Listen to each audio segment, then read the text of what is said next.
Hello there, and welcome back to War Thunder. So today I am in the IJN Kiyoshimo, which is the Japanese premium destroyer, at battle rating 4.3. And in this video I want to first focus on the bad parts about the ship, of which this ship has quite a few, and I want to briefly compare it to some other premium destroyers. I want to point out its certain characteristics, and then I want to point out the very excellent stuff about this ship. And I think I have not just found with this battle a very good introduction, but I also have later some more scenes which are really worth talking about and showing. And so I hope that I can give you then an objective kind of judgment of or if this ship is worth it. Now this is very important because this is a premium destroyer, so you pay real money for it, and you expect this to be competitive or usable at all with a certain civil line and also RP income for your grind towards the Tech 3 Japanese heavy cruisers, I guess. So I'm a bit harsh on this ship, and I want to point out that it is just how it is. I'm not ranting about the ship in the slightest, because it has its playstyle, it has its strength, but it also has its weaknesses, and I need to point them out so that you are not surprised when suddenly you buy the ship and you find out, oops, it's actually not what I wanted. And you would better off with the PG02 as the intro ship for the Japanese closed beta of ships.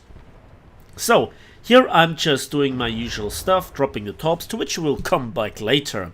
And I also hesitate to close the distance and go into combat with the other destroyers, or, you know, God help me, with some cruisers. Because the gun firepower of the ship is not really great. There are so much better ships, and in particular the Hyder, and for the Americans the USS Cowell, are just simply better in not just in a close quarter, but in general, in my opinion. Maybe at long distances, but that's just hypothetical. So what I'm talking here about are the guns. The guns on the IJN Kiyoshimo, they have some problems. First of all, there are 6 of them, which is not bad. That is more than all the other except the Hyder, for the premium ships that is. And we have 5 inches, so the caliber is alright of the Type 3 guns, and you have with 900 rounds, I guess, enough ammunition. But with the ammunition are the drawbacks coming in. First of all, you only have 2.2 kilograms of TNT equivalent in the shells, and that is only beating the Germans. And when I say the Germans, I mean the Germans stock HE shell and the base use HE. But you only have this HE shell and then also a flux shell. Not a proximity fuse shell, a flux shell. And that is not usable. And that is due to 2 factors. The low rate of fire with a reload of 6 seconds, which is the same as with the Soviets, and a also very slow turret rotation speed, also comparable to the Soviets. But you don't have the TNT filler of the Soviets, which is 3.6 kilograms. Also the Americans have with 3.3 kilograms for their 5-inch guns more punch by over 50% to be precise. And then even the British with their 4.7-inch guns or 120mm guns deliver 3 kilograms. So you don't have the rate of fire, you don't have the gun handling, and you don't have the alpha strike of the other destroyers. That is not good. That is really not good.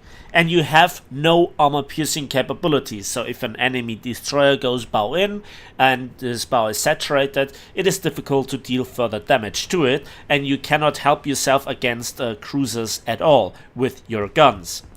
Then we have some depth charges which are really not worth talking about. Another factor is when we compare this ship to the premium, to the Tech 3 equivalent, which is the IJN Kioshimo, then you have significantly more 25mm guns.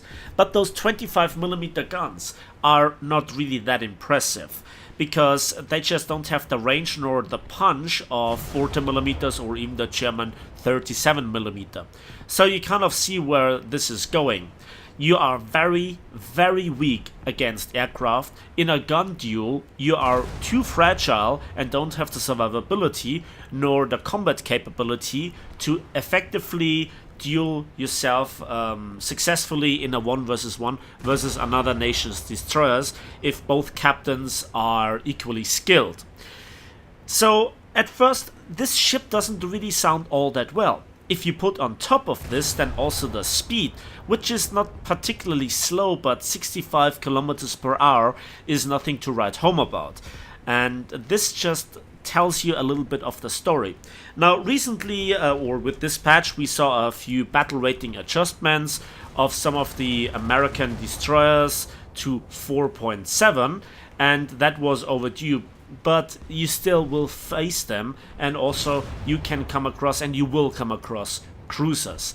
So you need to be really, really careful with this ship when it comes to a gun duel. But maybe that is not this ship's flavor. Maybe this ship has other strengths. Maybe it's the maneuverability. Yeah, not really. And that is also, when we come back then to the firepower, kind of a problem, because while the firing arcs are not as terrible as, let's say, on the Leningrad, the Soviet reward ship, they are, you still have the most firepower in the back, and as I said in the beginning, you have those double turrets, and that is a problem because they are big, they are easy to hit, and they are very easy to destroy. Even by 20mm, I have been battling a PG-02, and he knocked out with one very short burst all 3 turrets, and he was going at my bow, so I couldn't really effectively fire at him even with the 25mm. The last 2 things about the guns worth mentioning is, first of all, the dispersion, which is not the greatest. Sometimes it's decent, sometimes it's not really all that well. And then also the muzzle velocity with 915 meters per second is actually pretty high, but in conjunction with the trolley dispersion, I don't know, not something that I want to rely on. And again, in conjunction with the low rate of fire and also the low TNT filler.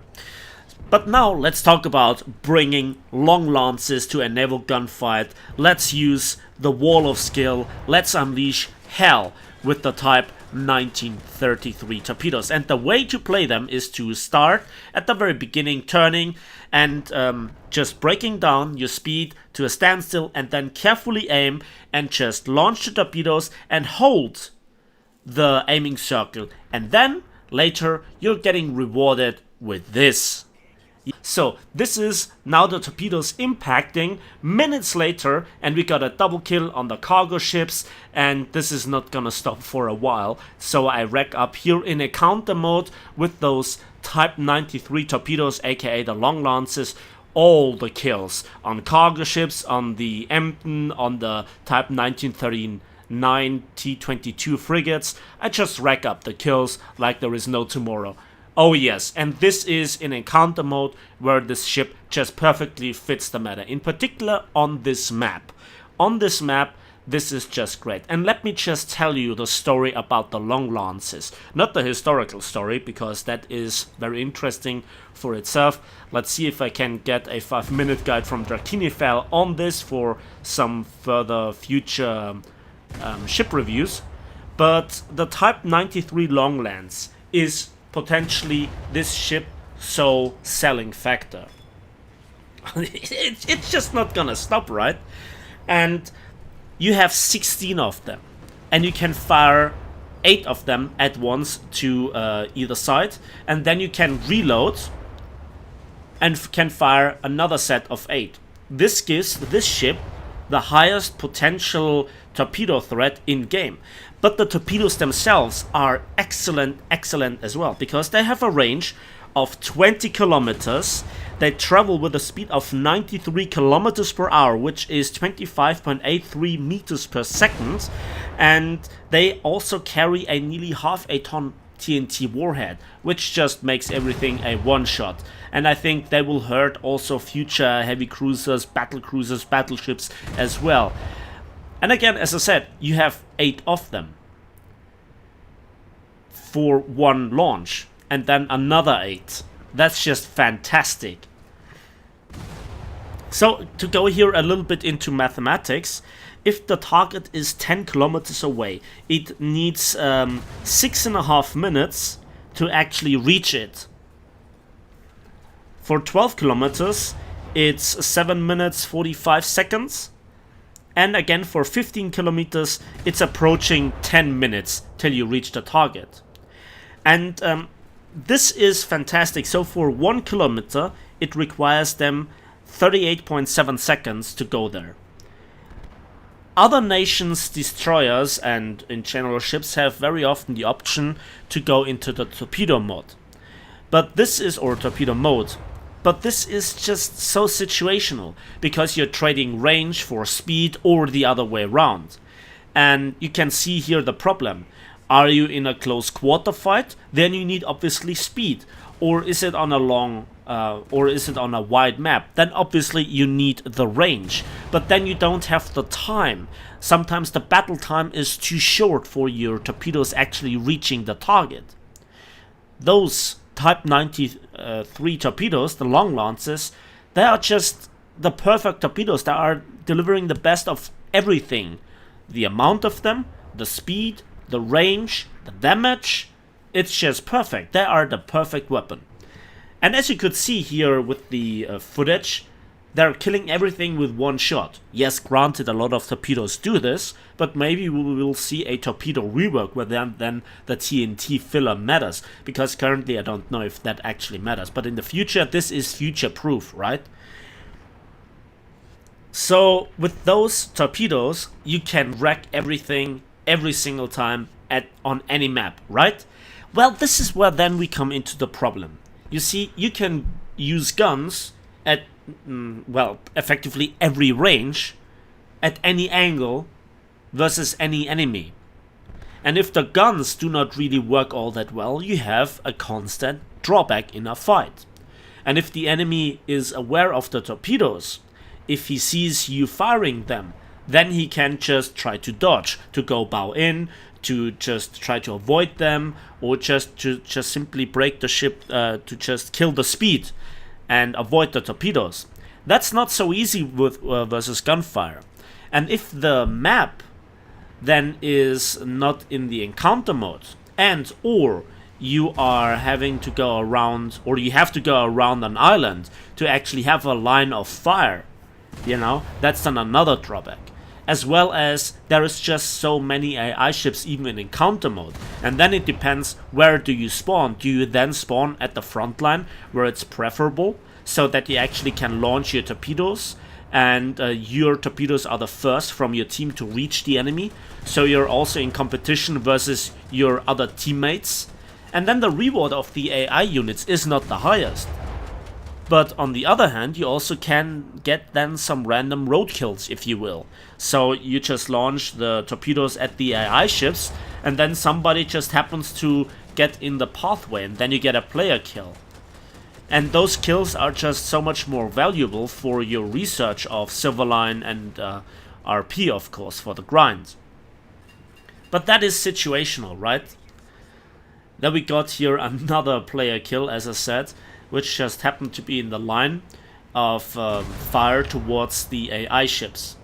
And watch this, one salvo and both turrets of the enemy Japanese destroyer are knocked out. And so I just, well, robbed him of 2/3 of his firepower with the first salvo. There was a bit of luck involved with the dispersion, etc. But now he tries to go bow in, and then he makes the fatal error of not staying bow in, and then offering me here the broadside to shoot as well, so I can connect here my HE shells, and we get the kill. But you could see that the ship is rather fragile, right? And there you could see that this Type 140, 141 knocked out one of my turrets and both torpedo tubes. So that requires then a long repair time. And this with only 40 millimeters. Gladly I then managed to kill him. So there are good sides and bad sides. It's down to you if you are accepting here the meme torpedo kills and hoping for the matchmaker and also RNG to spawn you on the front line, in front of your team, so nobody just kind of makes it impossible to fire on the enemy AI ships. You need the right map and encounter mode, as I said. So a lot of ifs have to be fulfilled for you to shine, but then it's just glorious. But you can also not really push for an objective. That means, in theory, you're not as competitive as, let's say, some of the American destroyers, like the Cowell as the premium equivalent here. All those arguments leave just one picture. It is down to you if this ship is worth it. As an entry ship, I think it represents currently the Japanese destroyers pretty well, with good torpedoes and not the best of guns. Obviously, I still have to have a look at the Akizuki. And as an entry ship for currently entering the close beta of the Japanese ships, again, it depends if you might wanna buy the broken PGO2, but then again, I don't know if this gets nerfed anytime soon. And again, the 25mm just won't open fire, and so the Ki-21A1 can actually bomb me without any threat to it. So, the final verdict, it's up to you. I think currently it kind of fits the meta under certain circumstances, and then the torpedoes are glorious. But this is so situational that I hesitate to give it a complete thumbs up. The ship is not bad, not really unusable in any sort of situation, but it has severe drawbacks. So this scene is here the last scene for me to show to you, and this duel with the upcoming American destroyer is what is a very good demonstration of what happens to you, what your experience will be at rather short distance when you get jumped by an enemy destroyer while you try to snipe down some of the aircraft. So then something in behalf of my YouTube channel. Thank you guys so much for the 20,000 subscribers, and this means quite a bit to me. It is a nice milestone. I still try to make the video content as usual, and I hope that I can make more videos like this for you with the help of Gaijin for providing me premium ships like this and stuff, which shall be mentioned here once in a while. And yeah, that's it for me today. So thanks for watching, thanks for listening. I hope you enjoyed this video. If so, why not give it a like, and also subscribe to see more of this stuff. And we'll see each other in the skies, on the battlefields, and on the waves of War Thunder.